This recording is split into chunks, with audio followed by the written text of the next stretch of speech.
બાળકો કેમ છો? મજામાં? ઘરે પંખી માટે પાણી અને ચણ મૂકો છો? તો આપણે આપણા અહીંયા પ્લે હાઉસ છે ત્યાંથી આપણે એને માટે પાણી અને એવું મૂકવું છે ને, પાણી ને ઘર એને જમવા માટેનું, હે ને?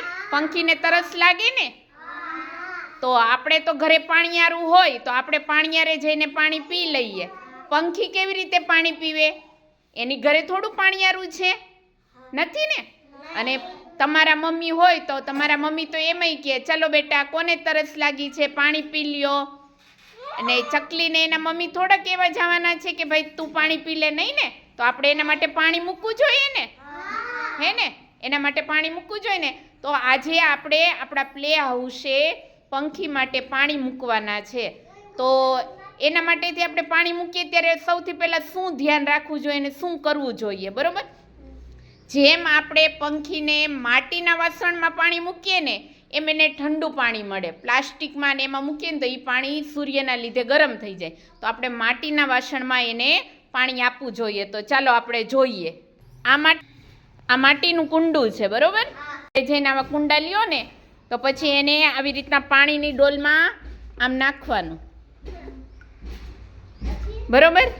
આ કુંડું છે ને એ કેટલું પાણી પીવે છે તમે જુઓ ને. મેં ભીનું ભીનું કર્યું ને, હમણાં સુકાઈ જશે. જો આમાં અવાજ આવે,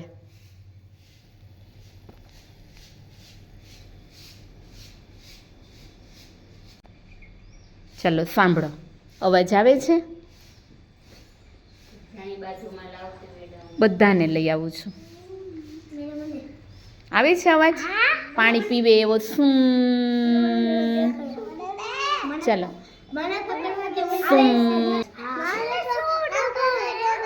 આવે છે ને? ચલો વિયાના, કેવો અવાજ આવે છે?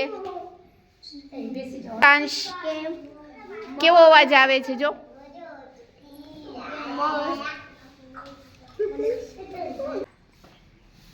મૂકવાનું છે, પાણી મૂકવાનું છે. ચલો બધા હાથ અડાડો.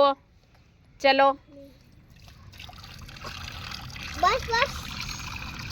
માટીનું કુંડું હોય એમાં કેવું ઠંડુ પાણી થઈ જાય. અડો તો થોડી વારમાં કેવું ઠંડુ થઈ ગયું છે, હે ને? તો આવું ઠંડુ ઠંડુ પાણી આપણે પંખીને પાઈએ તો પંખી કેવું આપણને થેન્ક યુ કે ને, ખુશ થઈ જાય. પંખી કેવા થઈ જાય? હવે તો તમે તમારા ઘરે આવી રીતના પાણી મૂકશો ને? ઓકે.